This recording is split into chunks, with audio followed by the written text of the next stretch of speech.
I had the opportunity to have a chat with Sarah Mastros about Solomonic Pentacles, the books, courses, and a whole load of other magical stuff.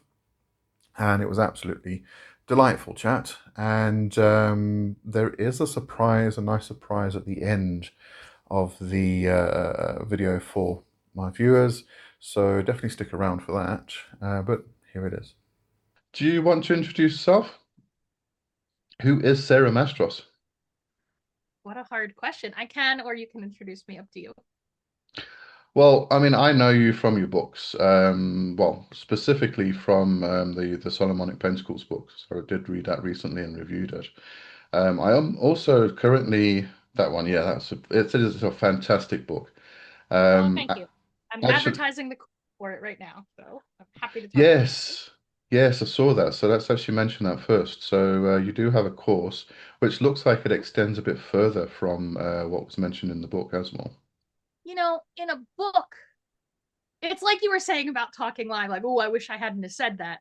Well, in a Mm, book, I'm really careful to not say anything that 4 years later I'm gonna be like, oh, I wish I hadn't have said that.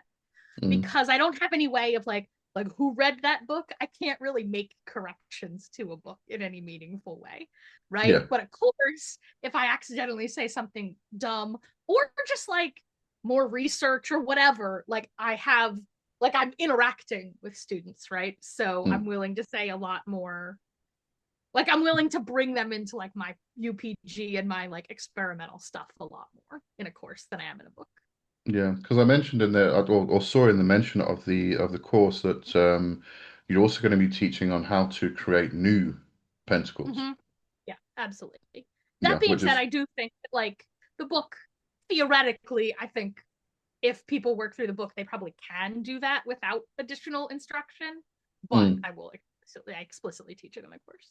yeah, it's just as I said, it's not like sort of mentioned. I mean, the book No, itself, no, it's not. No.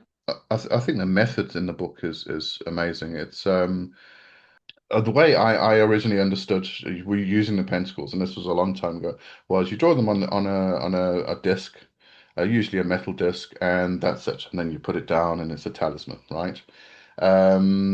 There wasn't really much of an instruction on how to activate them apart from just reading the versicle around the edge and things like that. But then you come along with your book and just open a whole new world for me because there's all different ways to work with them. Eating them, drawing them on. I was thinking you could draw them on pieces of rice paper and eat them, or just put them in water and let the ink dissolve or something like that. All of these different methods and combining them, and and I especially love the way you spin the wheels.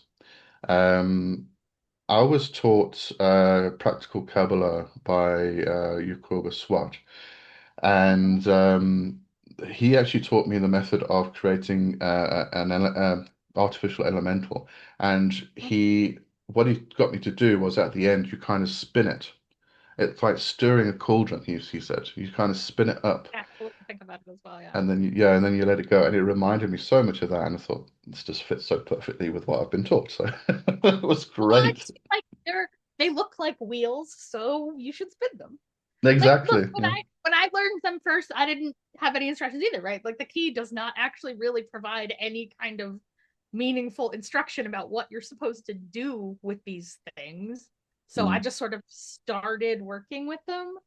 And okay, I hit Solomonic magic really early. So I was probably the first time I read the key, I was almost but not quite 16 years old, mm, right? So like I was perhaps a bit gullible in the sense that when the keys said like, "Oh, this is the magic of King Solomon," I was like, "Yeah, okay," and I just believed them, right? mm, Should I have been that gullible at 15? I don't know, but because I believed that, I was like, "Oh, well, clearly I should just talk to Solomon about this magic." mm, Like with that assumption, right? When I just reacted to the Key of Solomon as if it were real, as if magic were real, I just kind of like played with it. I was like, well, clearly this manuscript is corrupt because there's like obviously pieces missing. When you read it, like if you just read it sort of with an open mind but an engaged mind, you can kind of tell that there's pieces missing mm, because sometimes in the ritual it'll be like pick up this, Now pick up this. Now pick up a third thing. I'm like, I am out of hands, bro. Like, what? This doesn't work. Or like, it'll have you like cross your own path in a circle. Like, the instructions just don't fully make sense. Was Mm. pretty immediately clear to me upon reading it. And also, like, it claimed to be the magic of Solomon, but Jesus was all over it. I was like, well, I don't think King Solomon did worship Jesus. So clearly this up.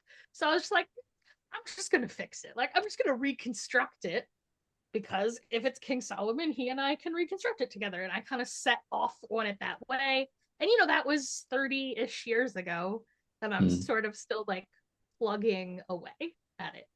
But to Yeah. me, like, I just assumed that this magic was Jewish in origin because I don't know, that's what the Grimoire told me, and I was a child, so I believed it. I'm glad I That's did because that worked out great for me. yeah, no, it definitely did. But that's the interesting thing about the Renaissance and medieval grimoires is Mm, that I think a lot of people immediately think they're Jewish, and they're more Christian magic based or Christian Kabbalah at least. yeah, Um, but also the apart from being blinds throughout these grimoires to kind of mislead the profane, as it were. Um, I think with the grimoires, what's happened was, I mean, we do it ourselves. We kind of go through our magic and we make notes while we're working the magic, and what worked, what didn't work, and it's just really just notes. And that's what ended up going into these grimoires. And then people kind of take it verbatim and try to work the magic, not understanding that there's a lot more behind it. Your approach to actually doing necromantic work to go and meet, I mean, maybe not the original writer of that grimoire, but the original intention or the original person behind it, the original teacher being King Solomon himself. That's that's incredible. People don't do that nowadays. that way. I actually I think that in recent years, I think people have started like getting on this talking to the dead train. But to me, Mm, talking to the dead is like a core magician skill. Like when I see a magician in a movie or a witch in a movie, what can they do? Talking to dead is on that list. But also, I perhaps am like naturally prone to talking to the dead. And mm, I grew up Jewish, but my dad's family is Greek Orthodox. So I mm, sort of had this like we didn't go to Orthodox church, but sometimes we'd go to like a wedding or funeral, and we definitely went to like community events at the church. mm, And I just love that the icons and like the sanctuary and the like smells and bells, as we say, of the ritual. We don't get that in Reform Judaism. Like oh, we okay. don't have a lot of like cool, like the sanctuary is not that visually appealing, and I was just entranced with it. Mm, And so like my practice of working with like big name dead, like what I would call mighty dead, like saints like King Solomon, really pulls completely out of that like Greek Orthodox icon mm, sort of construction. But I work with the authors of almost any book that I'm working with. When I was in math graduate school, like Pythagoras, I worked with him all the time. Like many famous Gauss got me through graduate school. I mm, will say, like, the spirit of the dead mathematician Gauss got me through graduate school. Like I do it also even when I don't know the author. So like mm. authors and teachers of the Greek magical papyri is like a sort of collective spirit that I work with. Yeah, And yeah. are you getting the exact historical King Solomon? No, no, I don't think any reasonable person would claim that, right? But who Mm, I'm getting is the King Solomon that is like the sponsor of Solomonic magic, and that's the one I wanted anyway. yeah, yeah. So I think a book really does. I think a well-written book you can always find the voice of the author in it. Mm. Now, hundreds of years after I die, are people going to be conjuring me to learn this book? I have complicated mixed feelings. Possibly, yeah. So you're So gonna but you're gonna have maybe to stick around for a long I'll time. try and So be I'll try and be fun as a ghost. We'll see. yeah, but that's what I said. It's not necessarily the actual author of that grimoire, but the because I mean back in those the medieval Renaissance times, they the author wasn't known because it was dedicated to their teacher, which is why it was dedicated to King Solomon. But Right, exactly. And also, these texts weren't like 100% legal to be writing. Like it's a yeah, feature of Christian grimoire magic. Whereas in like Jewish grimoires, they're signed. They're like, my name is Isaac Zekel. I learned this magic from this person. He learned it from this person. Here's my dad's name. Like mm, here's like a whole lineage in the beginning, which is also the case in a lot of Muslim grimoires, which is mm, partly about like different notions of authorship, I think, in different cultures, because you also see that in like non-grimoire work, right? That like medieval texts generally don't have the same kind of notions of authorship and like signing mm, your work that we do today.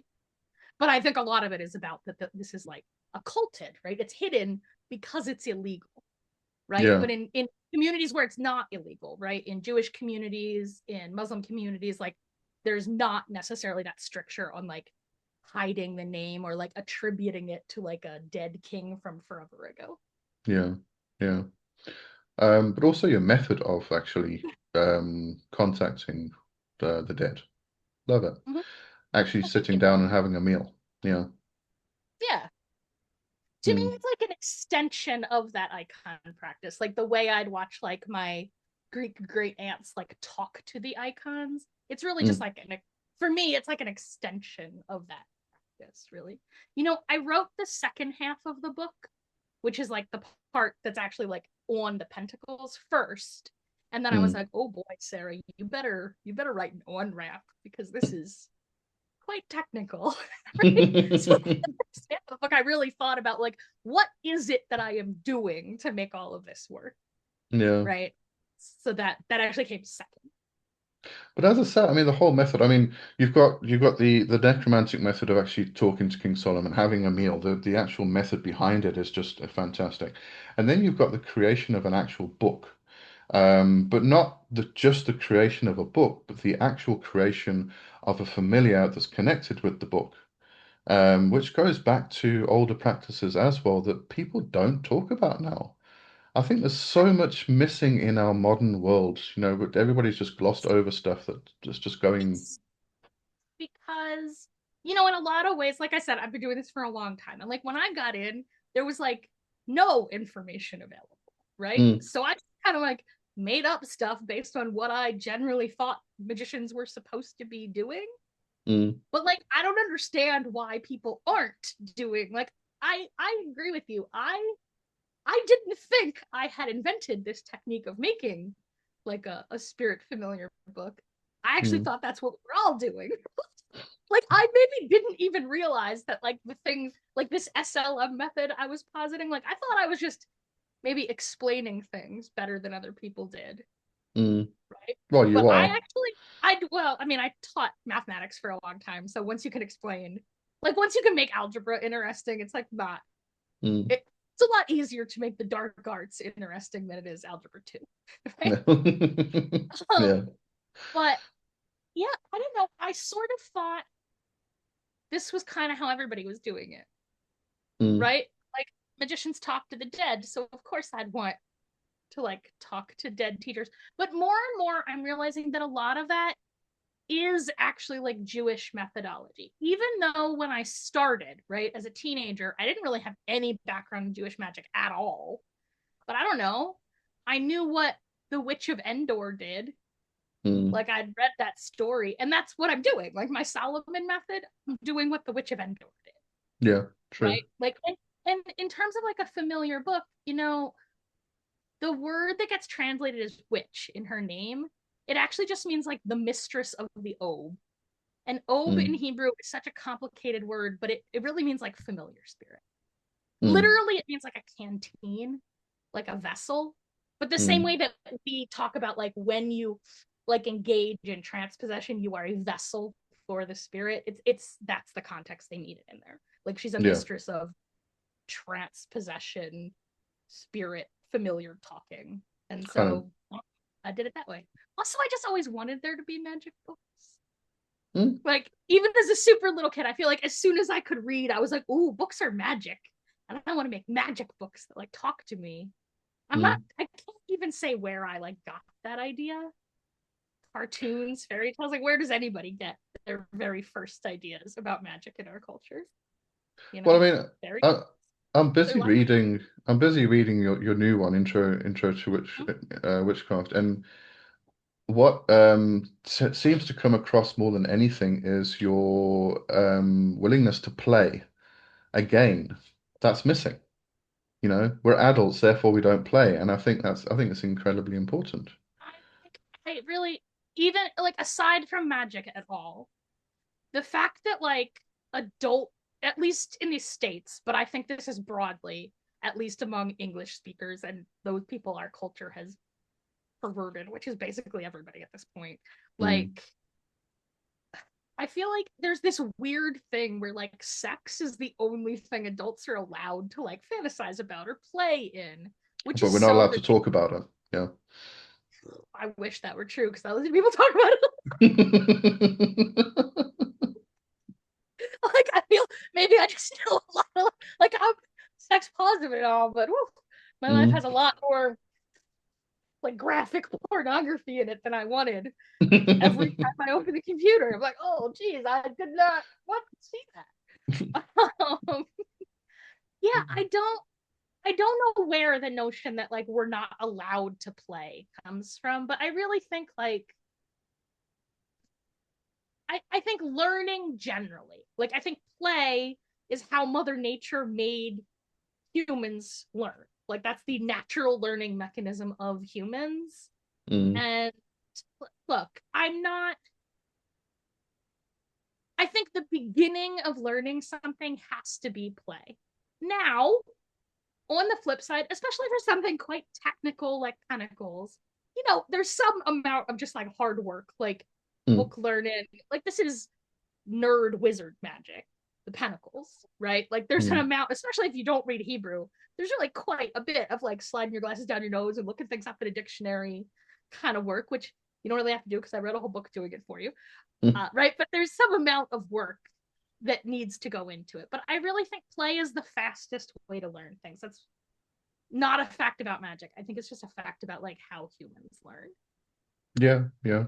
I mean, apart from that, I find that a lot of people they hesitate, especially when they're starting out. They kind of hesitate because they're worried about making mistakes, and you know, if they do this spell, is it going to backfire? What's going to happen? Just go into it, and again, this is where play comes in. Is just play with it, you know, see what happens. If you I screw up, you screw up. like there's no this is something I used to tell math students all the time, but it's like even more true in magic that like you can't get to being right without going through a Mm. lot of wrong. Um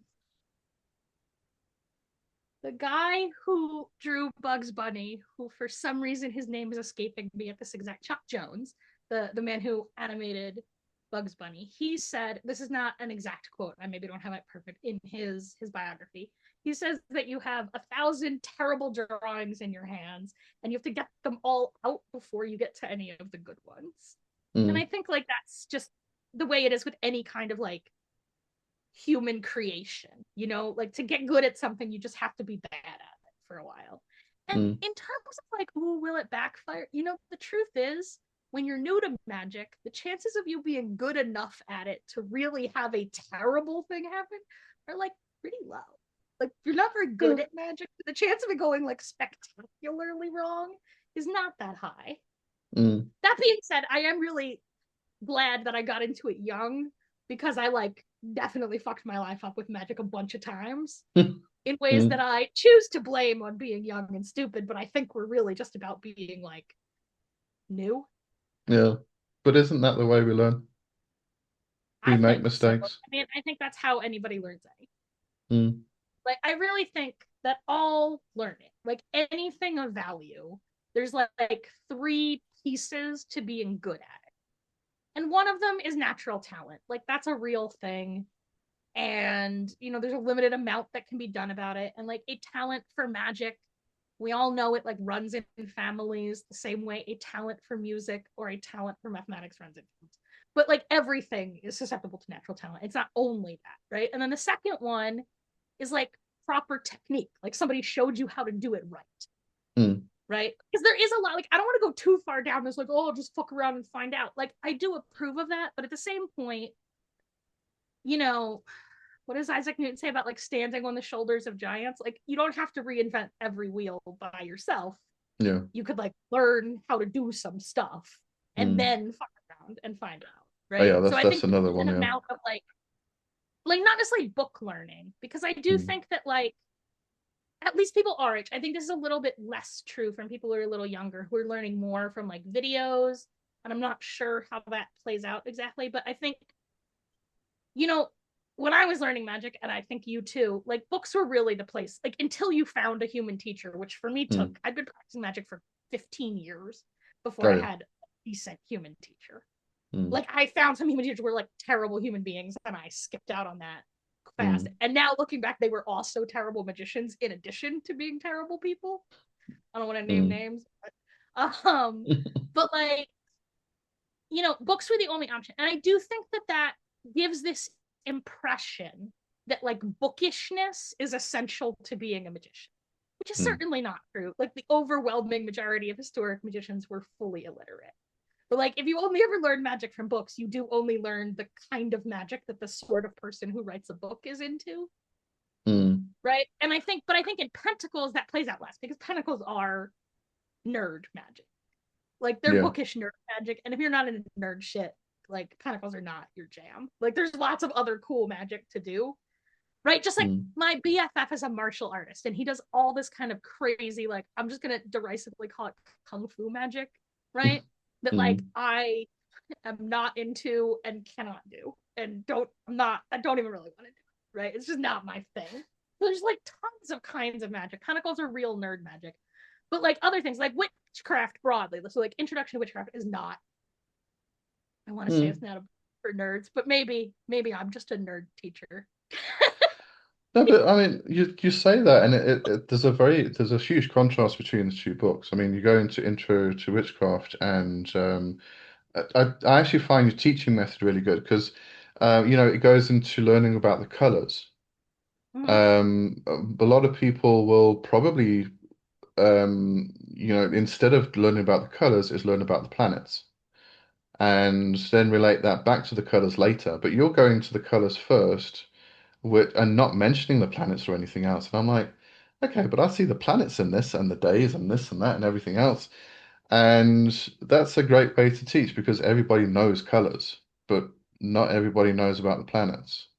So, I try always, even with the Pentacles, even when I'm teaching really technical stuff, but especially for like beginner material, I really try and like my goal is always to like really scale it down. Like, can I teach this to a smart 7-year old?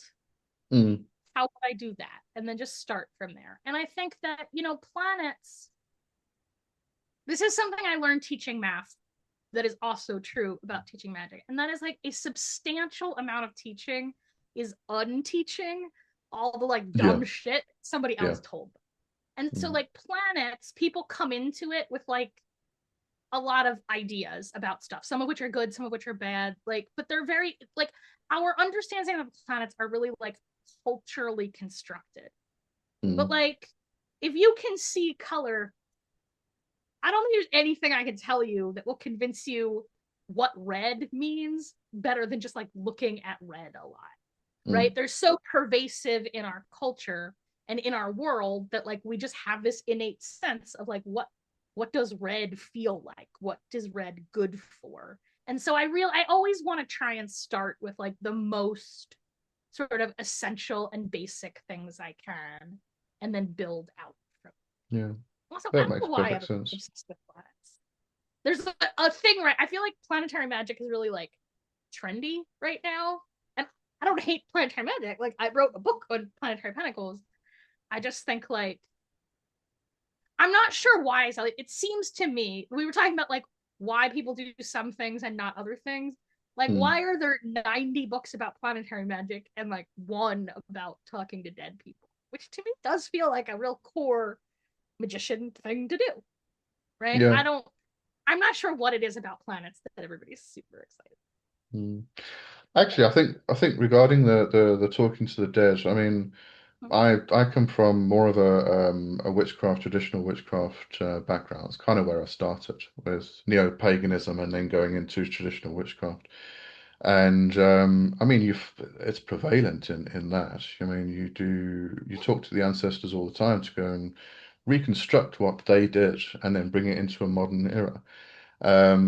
But then you look into ceremonial magic and it starts to disappear because they are better than everybody. It's also more celestial, more than terrestrial, and therefore, you don't contact the dead. And I think that's where it bled out, as people got more into ceremonial magic. So like Golden Dawn, I don't remember anything in Golden Dawn teaching about talking to the dead unless they mean Jesus, the only dead No. person. So it's more folk magic type of workings. I think that's true. Although I think like if you look at the older grimoires, like that Mm. becomes less true. Like I agree with you that like cutting out the dead is a relatively recent phenomenon Yeah. in like whatever we call that like 18th or 19th century British occult revival, I guess is what we call that Mm. genre. The New I'm not Age. trying to be dismissive. I just feel like there's so many different like words for different kinds of magic. Mm. I think sometimes it occludes the fact that like we're all doing magic here, guys. Yeah, And no, it's I true. think at least when I talk to magicians from like other, I'm just gonna say other paths, even people who are like David Shee, for example, who does a kind of like North Asian shamanic magic that is extremely far from like how I would contextualize my practice, certainly culturally, but also like practically distinct. Once we're talking about it, I find the biggest differences are like what we consider beginner and what we consider advanced. So sometimes I'll be in somebody else's. I was in a course on like Mexican like folk healing magic. And they had like a list of practices, and I was like, okay, I do all of those things more or less. Like not exactly the Mm. way they do them, but I understand what they're talking about. But they had them segregated into like beginner and advanced techniques, and I had completely different opinions. I'm like, oh geez, the thing they put here in advanced, I teach that in lesson two. And then some of the stuff they had in beginner was like, wow, that's like magic grad school for me. So Mm. I think that's a lot of the difference. But I think the further you get, I think at the very beginning level, they're all pretty simple. And Mm. then at the advanced level, they actually sort of become similar again once you kind of like get some feet under you. And it's that intermediate level where the different kinds look very, very. Yeah, yeah, no, I agree with that. Yeah. I actually want to come back to the idea of because this comes up for me a lot lately, is book learning Mm, versus human interaction.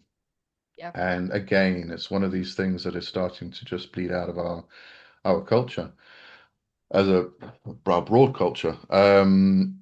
More and more people, because of technology, they're just going on the internet and they're looking at watching videos and they're reading books, and that's all they're learning from. They're not really learning from people. And when they do get to learn from people, it's only online instead of in person. And I think there's a lot that cannot be taught through books. You can only get to a certain point, and then you need that kind of that mentorship that opens the doors for you that a book cannot do. I agree. Although I don't know that that mentor necessarily has to be a human being. Like, I agree with you that I think like Mm, book learning only takes you so far. In fact, I would argue book learning takes you nowhere. Like, you mm. have to actually do things. Like, Oh reading a yes, book yeah. does not Yeah. get you anywhere. But I do think like a good instruction manual, like, it sort of gets you into that like place. That being said, I 100% agree with you that, like, first of all, in a like spiritual and just like joyful way, there is no substitute for doing magic in a room with people whose like hands you are holding and like Mm, breath you can smell. You know what I yeah. mean? Like, there's no substitute for that. And human teachers, but honestly, I I think co-magicians are as valuable or more valuable than teachers. So I was saying I didn't have a human teacher for a long time. Like, Mm. I don't know that, like, there are things I learned from humans that were super cool and valuable, but like, I don't know that I needed any of those teachers. But what I needed was human co-magicians. Because having Mm. a co-magician, like, first of all, they will call you on your shit in two Mm. ways. Like, when you start to get all puffed up and be like, I am a level 19,000 master wizard, which, like, when you're high on magic, it's easy to fall into that place. Like, we all do it, right? I'm glad we didn't have an internet when I was a teenager, so there's no record of me being that way. But the old folks perhaps remember me being that way. That's, what young people are. Like, you get puffed up on it, but if you have a co-magician, they'll be like, Sarah, you are full of shit. Like, get Mm. over yourself. But the other way, too, because at least I think this happens to me, but I think it is a universal experience. Like, I'm a pretty competent magician at this point. I do a lot of magic. I talk about magic professionally.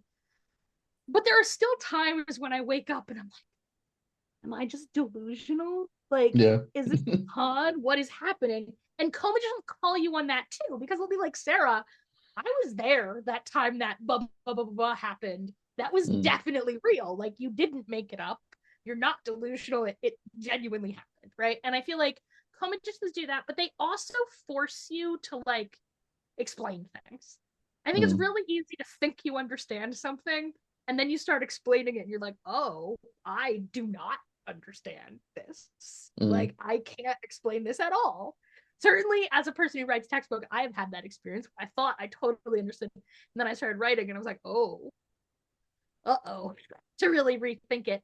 And also, there are so many parts of my magical practice that are things that, like, I wouldn't particularly have been into, but I, like, learned because my co-magicians were into them. And some of that's spirits. So, like, Freya Mm. is a goddess. I got no beef with Freya or anything, but I'm, like, not especially into Norse stuff. And, like, Freya is not my type, I guess, if that makes a sense. Like, we all have types that we like, and, like, Hel, that's my Norse goddess, right? And I got no beef with Freya. But, like, Mm.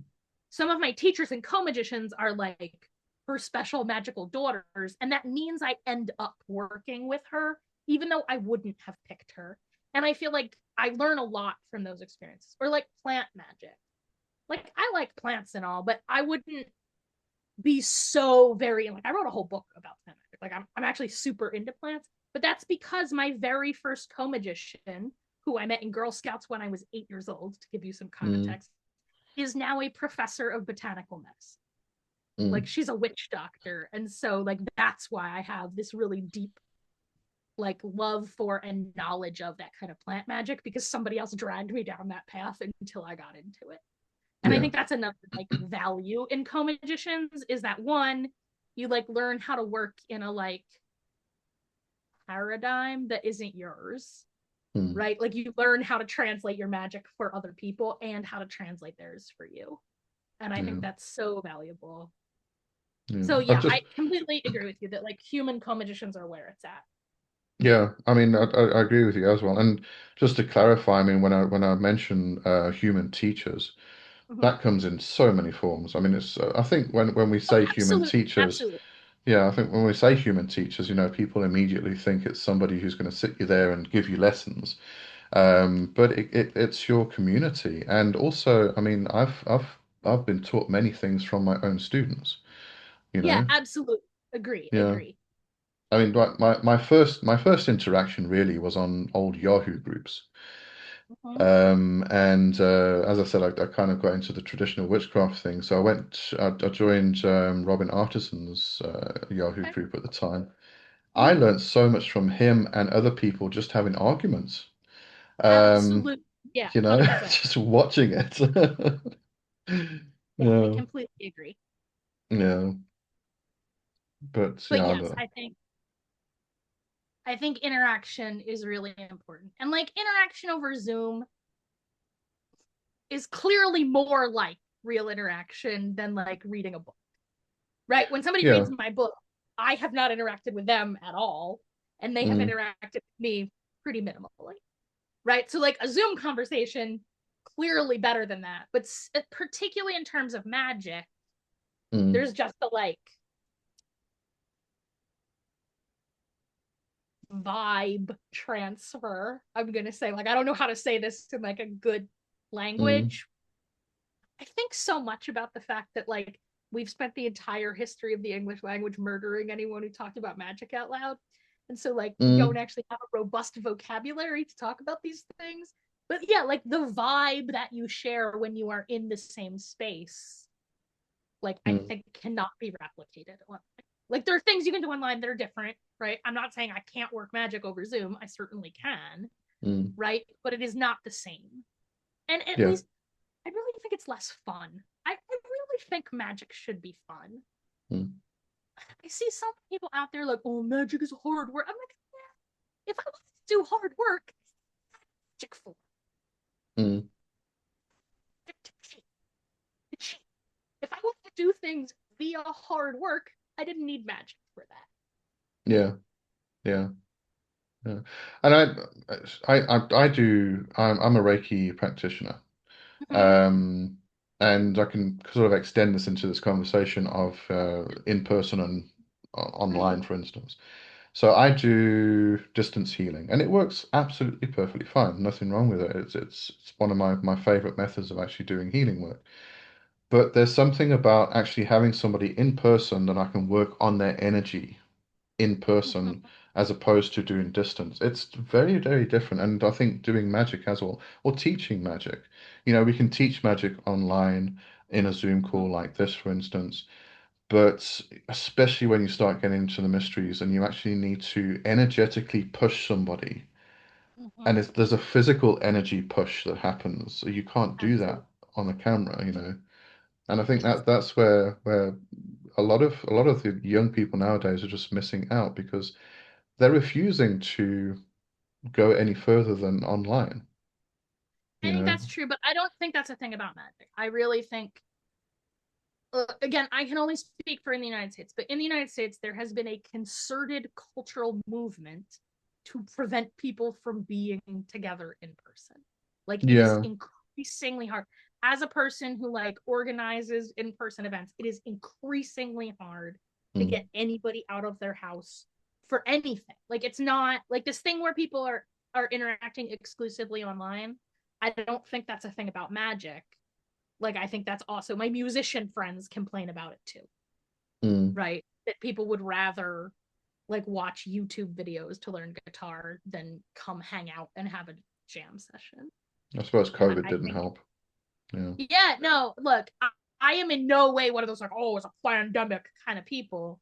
Mm, But did powers that want to make people controllable take advantage of that to make people more controllable by keeping us isolated? Like, obviously, yes. mm, Obviously, yes. So yeah, I agree. People should leave their house and talk to other humans more. But I yeah. understand that's scary. Like I do get like you know what? I don't want to leave my house and talk to people either. Like, Yeah. I'm a hermit myself, so I get get it. But it. I love I think, I'm so lucky. There was like a little occult bookstore in the town where I grew up, and that was great. That was like the first place where I met people. But I'll tell you, when I really started to meet a lot of people, and like I said, I was lucky enough to sort of have co-magicians the whole time, partly because I just made people be co-magicians. I was like, what if we play the magic game? Mm, And I was just enthusiastic about it, so then people would be into it. mm, Um, but it was like conventions and festivals and stuff where I really started to like meet a ton of people. Like I had a tiny working group of like people I knew, right? Like I've almost always had a working group of like, I don't know, 3 to 13 people, depending on, mm. 25 people who say they'll do things and 7 people who actually show up to do things. And Oh then three yeah. people who actually show up early and help set up and clean up and like do things, right? Mm, But at festivals, like I recently did a Hecate ritual with probably 200 people in it. mm. Amazing. Amazing. I'm sure the energy was, yeah. Yeah, it That was would it be was great. something to behold. Yeah. Yeah. That's the other thing, community. We Right. talk about community now and it's join a Facebook group with 100,000 people. That's not community, you No, know? it's not.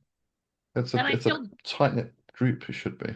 Yeah. yeah, and I feel really sad for people for whom that is their community, Mm. which is not about the onlineness of it, No. right? Like I have friends that I've never met in person that we have like a real, Mm. genuine, deep human to human bond. It's Mm. about the deep human bond, right? Like if there's 10,000 people in a group, that's not a community, Mm. I mean, right? Like you might have 7 friends in that group that are your community, sure.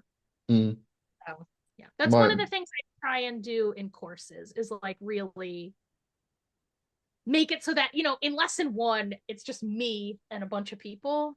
But by like lesson 3 or 4, like people are trying to talk to each other and have like these relationships that I don't know anything about. But yeah, there's a community that turns into like a working community eventually. and that's extremely important. Yeah, because those are Yeah. those are, as you talked saying earlier about the co-magicians who can pull you up on your shit and things like that. Those are Mm-hmm. that's the community you need, and also that at some point you can go away because you need to be by yourself for like 6 months or Yeah. something and come I back and not have any questions, you know, agree. Yeah. And But also all nowadays, reasons that humans need real community. Because if you're a magician, your life's gonna get weird. And yeah, you need people, not just people that you can work magic with or talk about magic, but like genuine real connections in your real life who care about you, who mm, you can talk to about the weird part. So we were talking earlier about like working with the dead. My parents were killed in a car accident in 2012 unexpectedly, mm, I guess, whatever that means in terms of a car accident, right? um and I've been telling that for a long time. I've been teaching necromancy for a while by that point, right? And mm, something I would always teach is like, you shouldn't call the recently dead, especially if they die like violently and poorly, like in a car accident. But obviously, I ignored that advice because grieving people do dumb shit. And mm, like, and that went really badly. Like, you can get addicted to like underworld stuff when you're grieving in an mm. unwholesome way. And That's an like I'm escape. so glad that I had real, like genuine friends who understood what was happening and who Mm, at one point low key staged an intervention. We're like, hey Sarah, you are in the underworld too much and this is like not good for you. mm, Right. And like there are many times in my life, right, when like I needed people, like I needed human beings and human connection, and I needed human connection with people who understood the weird shit that was happening, yeah. right? Because I, like as a magician, I have weird fucking problems, and if I tell them to somebody who doesn't believe in that, like I don't know, they're like, "Do you hear voices?" And I'm like, "Yes, professionally, I do. Mm, Yes, correct." And really, mm, that kind of kills a conversation with a lot of people, and there's nowhere to go from there. So yeah, I think human community is so very important. yeah. Find your Like tribe and find your people. Yeah. exactly, Yeah. exactly. There is a question I've been wanting to ask you for a very, very long time. I've been contemplating emailing you on this for ages. Your other book, about the Orphic hymns. Mm-hmm, Now I've been working with Pan for years and years. Yeah. So again, mm-hmm. brilliant book. I haven't gone through the whole thing, but what I've read so far is absolutely amazing. But the prayer to Pan, I think it was the 10th one, I can't remember now. But there's a section in here that you've translated, I call to you now, O Pan, the All Queen. And that got me very Yeah. curious. Why did you say the All Queen? Okay. So I'm gonna give like a why I did it answer first, and then I'll get a little like there are like some technical, complicated ancient Greek grammar reasons also, Mm, right? But like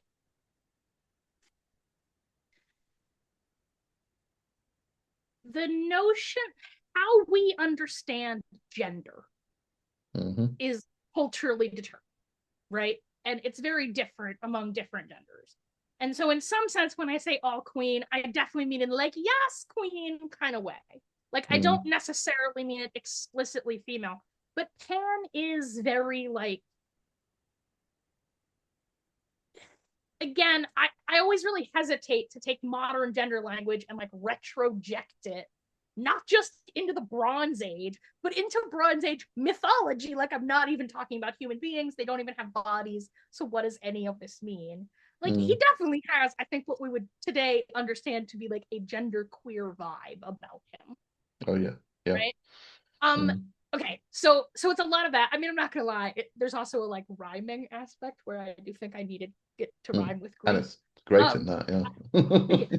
So I mean, I don't want to lie. That's some of it, but also like the way Greek is constructed, depending on the. Let me think about how to say this.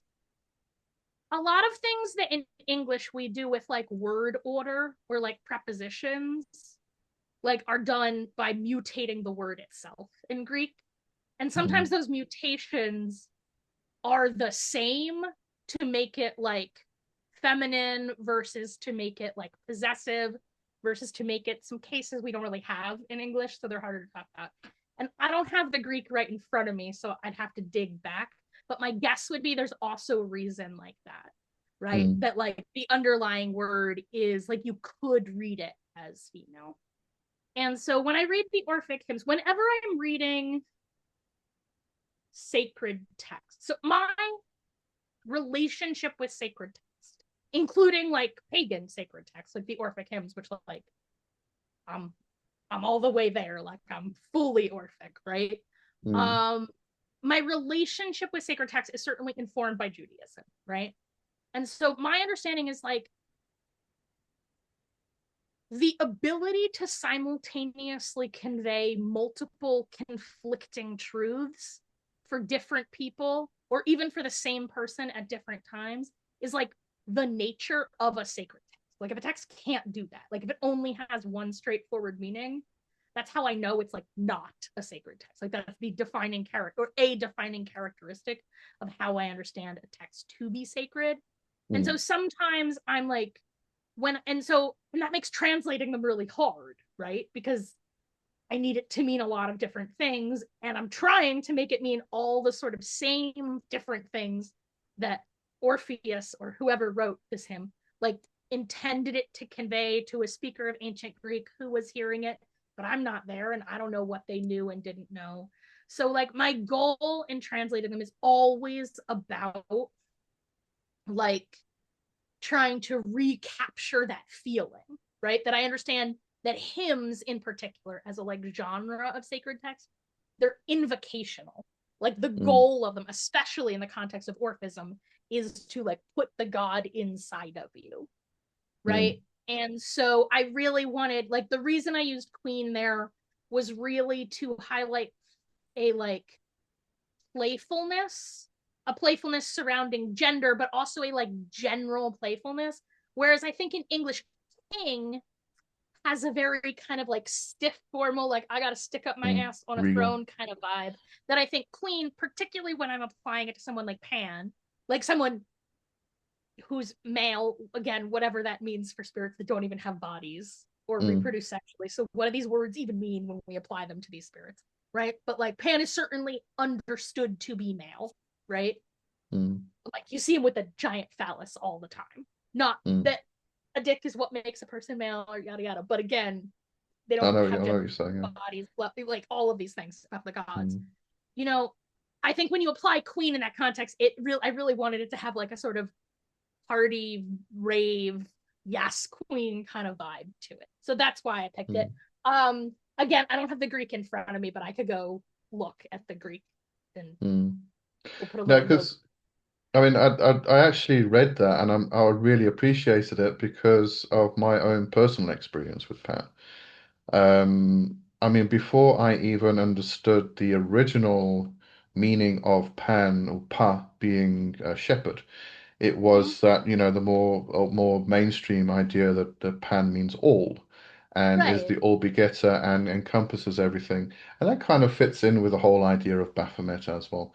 So exactly. my early conclusion of Pan was that he is hermaphroditic and is all sexes and genders and everything else. And so I read that, it kind of fits in perfectly. But what I also found a bit strange, I recently did some work with Belial, Mm-hmm. from the Goetia. Mm-hmm. And I've every time I work with Belial, he appears. You know the old depiction of the devil, the red skin and the pointy tail and the horns and that. He always appears like that to me. He likes it. He Mm-hmm. thinks it's funny. Mm-hmm. But recently when I did it, he was in this auditorium and he was like totally camp. And he's doing a performance and singing and everything else. And I think if you mention and Belial being gay or anything like that to people, they'll go, "Oh, you insane." Yes, but that's besides the point, you know. Look, some gods have like a really strong gender, right? So Mm. like Mars, pretty overtly male. He's Yeah, like the very, god yeah. of man, of butchness, right? Mm. Venus, pretty overtly female. She's the goddess of femaleness and femininity. But even they both have cross gender like forms. Again, I think like But really, they're just blobs of energy. right, if even that, like I would argue, are Mm. they even that? I don't know. I think that sometimes in new age circles, I hear this idea that somehow like sexual polarity is like a universal like rule of the universe. And I'm like, it definitely fucking is not. Like, what are you talking about? Trees have like thousands of like, what are you talking about? Like Yeah. the gods, they don't reproduce sexually, Mm. right? I am not suggesting that like sexual reproduction is the entirety of gender or anything. But I do think that there is gender is really a concept that makes sense when you are applying it to things that don't have bodies and don't reproduce. And like, what does that mean? Like, I think all the gods are gender fluid because they're all fluid. They're fluid in every Yeah. way. Yeah. Like, a body is what kind of locks us into being a specific way, not just gender sex wise, right? But like generally, like being embodied creatures is Mm. about having boundaries. Like I know I'm me and you're you because you're in your body and I'm in my body, and there's like an entire planet between us, I believe, at this Mm. point, right? But yet we've all had that experience, or I don't want to speak for other people. I'm gonna imagine most people have had the experience during sex or during drugs or just during like ecstatic dance where you do actually kind of lose track of where you are and where the other people are, which again is about like doing magic in a room with people where you Mm. can start to lose track of those boundaries. So like creatures that don't have bodies, they're always in that state where they're interpenetrating everything else. Mm. So but also orphism is like, not to get too into like the nerd weeds about it, Orphism is distinct from sort of like mainstream, like rich person approved Greek mythology. And Mm. broadly, I would say that Orphism has a more fluid understanding of the gods in terms of Mm. sex and gender and also every other way. Yeah. Yeah. Yeah. Yeah. I mean, It's sorry, say again. a good question about like Pan and being all queen.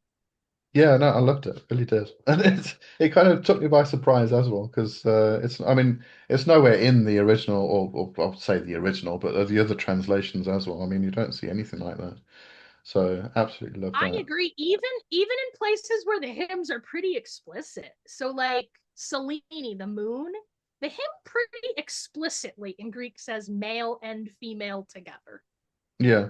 But Thomas Taylor's translation, you would think she was the queen of high femme in that. Mm. You know what I mean? Like and I love Thomas Taylor. He is such a cool human. Like I encourage people to learn more about him. Like he was a cool guy. I want to hang out with him.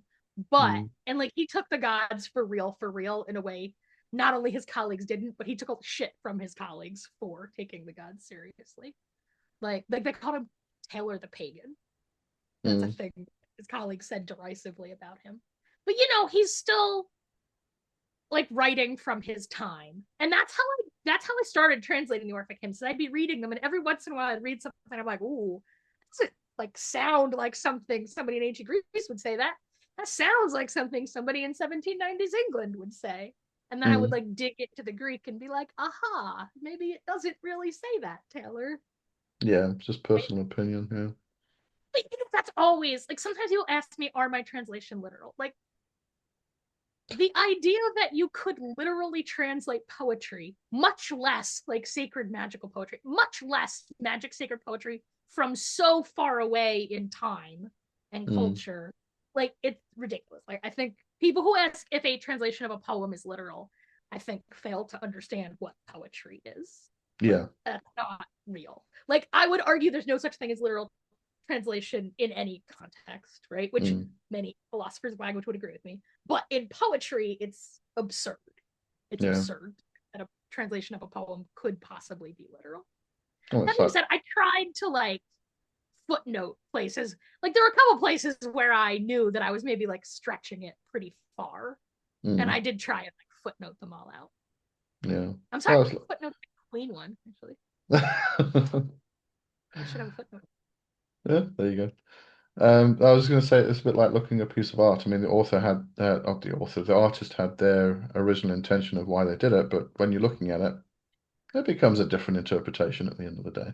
Doesn't mean it's Yeah, wrong. exactly.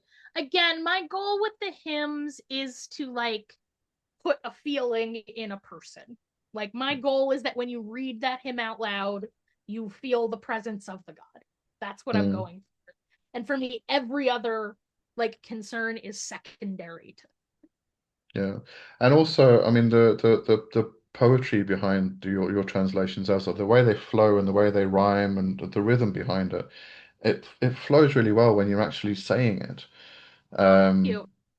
I mean, I've read other translations, and it gets very rigid and kind of like, that doesn't really feel right over there or anything like that. I think part of the reason that, like, to speak on behalf of my fellow translators, so in Mm, Greek, the hymns are in a meter called dactylic hexameter, right? mm, Which basically goes like slow, fast, fast.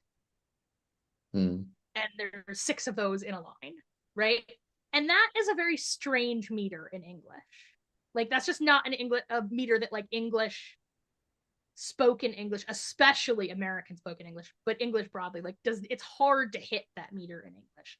So I think a mm. lot of translators are trying to preserve that meter, which is a goal I understand, but it's very hard. That meter in English, it's always going to sound either really like sort of like really Clunky. forceful and violent, Mm, or it's going to feel like very like robotic. Like it's just hard to make English do that. And so that's mm, why I like traditional translators, right? So until about 100 years ago, everybody who was translating ancient Greek stuff into English, like they'd move it from dactylic hexameter into what we call heroic meter, right? We call it that because it's the traditional meter for like the hero epics, for like the Odyssey or the Iliad. And so mm. that's the meter.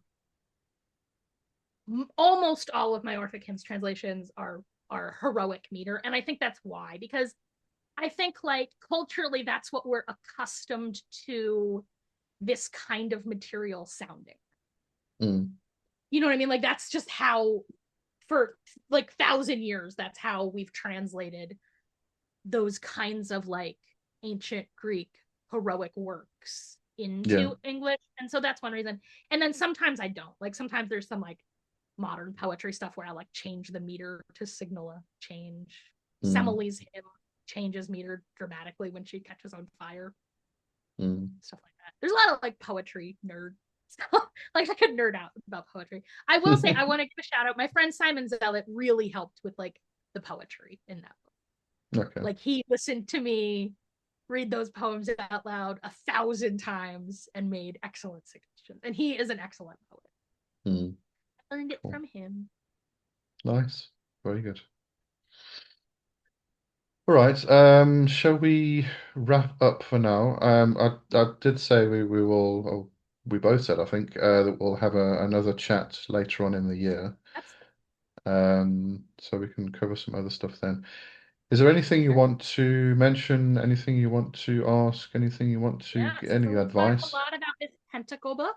So Mm, there's a course that goes with it, right? So as we mentioned, like especially if you're maybe newer to Solomonic magic, right? There is definitely a full method in the book. You don't need a course, you can definitely do it. But if like learning out of books is hard for you, which for me, I would much rather learn from a human teacher than from a book. Like I look at my bookshelves and I'm like ashamed of all these books that I'm not reading because I don't know, reading is hard, right? But I really want a human to explain it to me. So the companion course, there is a companion course. It is starting. The new term starts the 31st of May. And they can find that at solomon.witchlessons.com.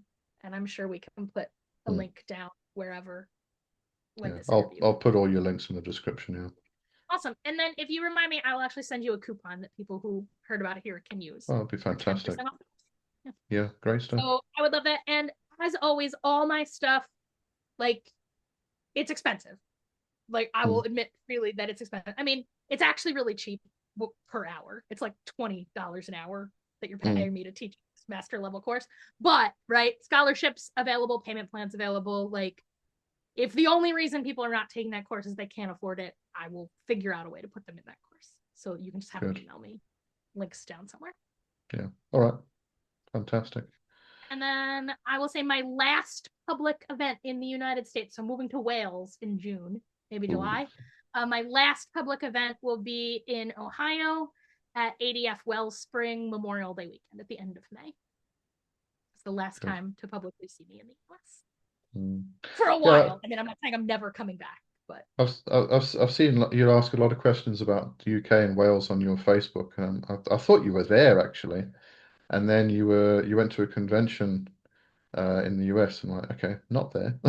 So I yeah. was So I, very I was in confused. Wales in January because, I'm not going to move to a country I don't go to. So this January trip was like my last trip to really like make sure I did want to live there, right? Not as a Okay. tourist. What is it like to actually live there? I was there for like a month.